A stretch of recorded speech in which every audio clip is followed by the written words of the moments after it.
नमस्कार दोस्तों, आज का जो विषय है हमारा, कुछ साधक नाम जप, ध्यान साधना में, पूजा पाठ में ये 5 गलतियां कर देते हैं। जब ये 5 गलतियां वो करते हैं तो उनका ध्यान, नाम जप, पूजा पाठ छूट जाती है। तो ये साधक गलती करके अपने इस मनुष्य जीवन का जो लक्ष्य है वो अधूरा छोड़ देते हैं और फिर दोबारा रीबर्थ लेकर फिर यही कोशिश करते हैं। तो ये 5 गलतियां वो अपने जन्म में, अपने इस जीवन काल में ना करें, नहीं तो उनका जीवन बर्बाद हो जाएगा, खराब हो जाएगा। तो कैसे इन 5 चीजों से बचें और अध्यात्म की उस परम स्थिति तक पहुंचें, उस अपने आत्म और परमात्म तत्व को कैसे जानें, ताकि इससे वो 5 गलतियों से बचकर वहां तक पहुंच जाएं।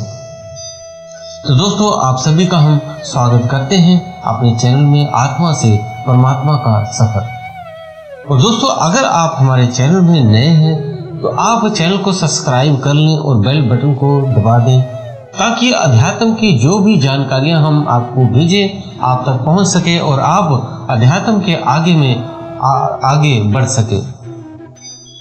वीडियो को ज़्यादा से ज़्यादा लाइक कर दें ताकि और भी व्यक्तियों के पास ये वीडियो पहुंच सके, ताकि वो भी अध्यात्म जगत में आगे बढ़ सके। दोस्तों, शुरू करते हैं आज के विषय में।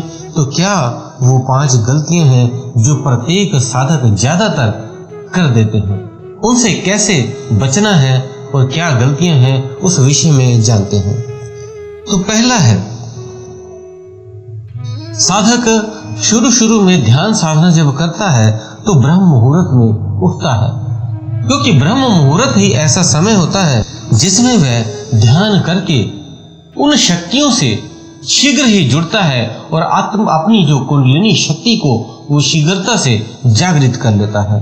सुबह सुबह ब्रह्म मुहूर्त में उठ के जब वो ध्यान साधना नाम जप करता है तो उस समय उसकी ऊर्जा, जो विश्व की ऊर्जा है, उससे शीघ्रता से कनेक्ट हो जाती है एक दूसरे से, और ब्रह्मांडीय ऊर्जा से जब वो कनेक्ट होती है तो दिव्य शक्तियां इसको अपनी तरफ खींचती हैं।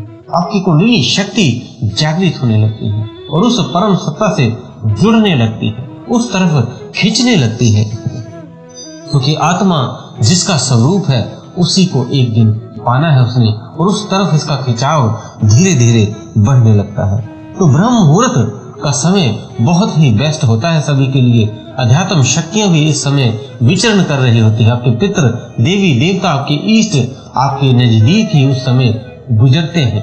तो अगर आप उस समय ध्यान, पूजा पाठ करते हो, नाम जप करते हो, तो आपको उसकी कृपा बहुत जल्दी हो जाती है आप पे। दूसरा है ब्रह्मचर्य का पालन करना। औरतें हों या पुरुष हों, जब भी वो ध्यान साधना में शुरू करते हैं, पति पत्नी, तो उन्हें ध्यान रहे कि वो जब पूजा पाठ करते हैं तो उसमें कोशिश करें वो संभोग क्रियाएं ना बनाएं।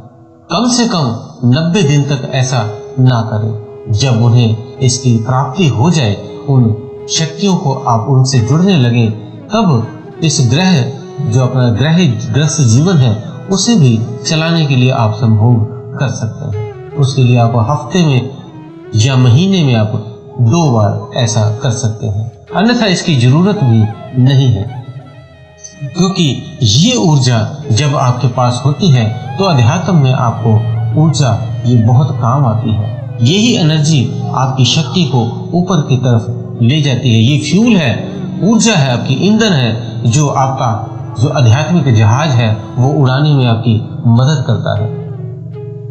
तो इस औरतें रज और पुरुष वीर्य को बचा कर रखें। ये अनमोल हीरे हैं आपके, अनमोल मोती हैं आपके।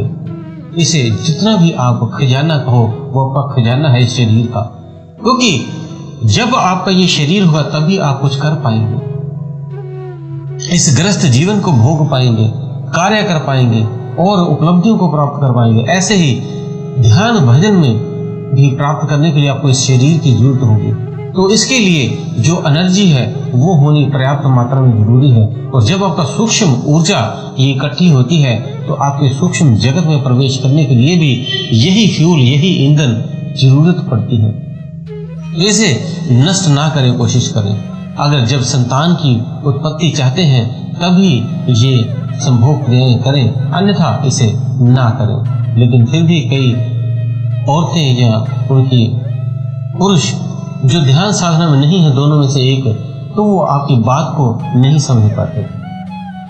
इससे घर में कलह कलेश हो जाता है, आपस में अनबन हो जाती है। तो इस तरह की स्थिति में आप महीने में 2 बार ऐसी स्थिति आए तो संभोग क्रियाएं कर सकते हैं। अन्यथा दोनों ही अगर ध्यान साधना में है तो जब संतान उत्पत्ति हो तभी करें, अन्यथा इसको वर्जित रखें। इस ऊर्जा को बचा कर रखें, अपने भीतर स्टोर करके रखें, क्योंकि ये ऊर्जा जब बाहर निकलने में इतना आनंद देती है तो जब ये ऊर्जा आपके भीतर रहती है तो ये कितना आनंद देगी। बच्चों में तभी वो खुशी, चहल पहल, अंदर ऊर्जा से भरे होते हैं, कितना खेलते घूमते हैं, उनका ब्रेन की शार्पनेस इतनी होती है क्योंकि उसके भीतर ये ऊर्जा होती है और हम उन्हें नष्ट कर देते हैं। इसलिए इन चीजों का आपको ध्यान रखना है, ब्रह्मचर्य का पालन करना है। दूसरा, ये कैसे करेंगे आप इसको ब्रह्मचर्य? अगर आप अनुलोम विलोम कर रहे हैं उसे आप कोशिश करें रोज 10 से 15 मिनट तक करें। जब आप ये 15-20 मिनट रोज का, मीन्स 40 बार करना है। अपने एक बार सांस भरनी है और फिर रोकनी है, दूसरी नासिका से निकाल देनी है, फिर दूसरी नासिका से श्वास भरनी है, फिर रुक जाना है, फिर रुककर फिर बाईं तरफ से श्वास को बाहर निकाल देना है। ऐसा अनुलोम विलोम आपने 40 बार करना है। वो आपका 10 मिनट में हो जाए या 20 मिनट में हो जाए, ऐसा रोज करें। आपके एक तो शरीर की बीमारियां भी खत्म होंगी और दूसरा ब्रह्मचर्य के लिए आपके भीतर एक शक्ति उत्पन्न हो जाएगी, काम वासना आपकी खत्म होगी, उससे आप ऊपर उठ जाएंगे। तीसरा, जो आपके माता पिता है उनकी सेवा करनी है।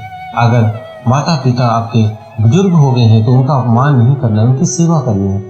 वही आपके जन्मदाता है, तभी आपको ये शरीर मिला है। वो चाहे अच्छे हैं बुरे हैं, अपने कर्मों का हिसाब लेने ही आए हैं आपसे।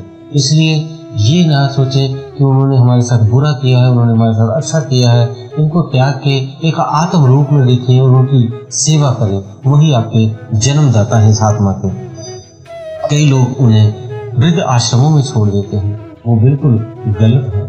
जब आप ऐसा करते हैं तो आपको पितृ दोष भी लगता है और आप पे हमेशा उनकी नाराजगी रहती है, जिससे आप जीवन में असफल होना शुरू हो जाएंगे और आप पे एक कर्म चढ़ना शुरू हो जाएगा। इसलिए माता पिता जैसे भी हैं, अच्छे हैं बुरे हैं, उनकी सेवा करें, वो आत्म रूप में उनको देखें।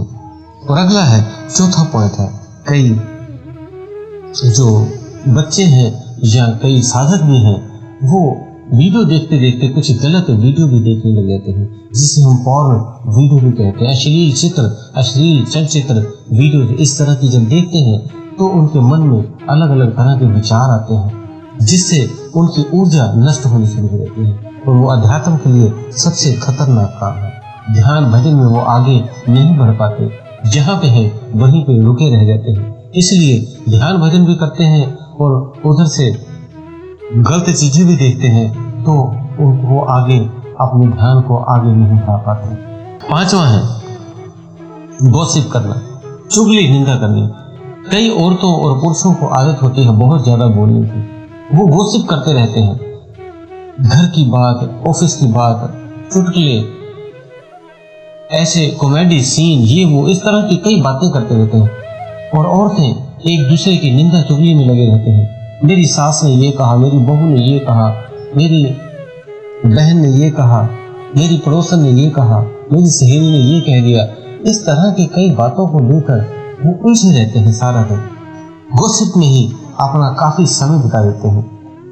और यही जब ध्यान करेंगे तो गॉसिप भी आपके विचारों में भरे रहेंगे। इसलिए गॉसिप ना करें, जब भी समय मिले शांत रहें, निंदा चुगली से बचें और ज्यादा बोलने से बचें, ज्यादातर शांत रहने की कोशिश करें।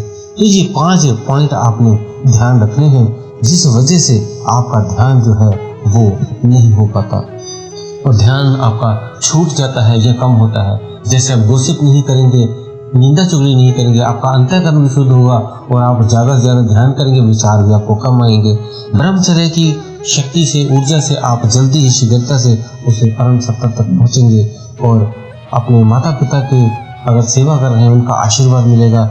ये समझो आपको जो देवता है, आपके धरती पे देवता, ये कह सकते हैं कि माता पिता हैं जो आपको आगे के लिए आशीर्वाद देंगे।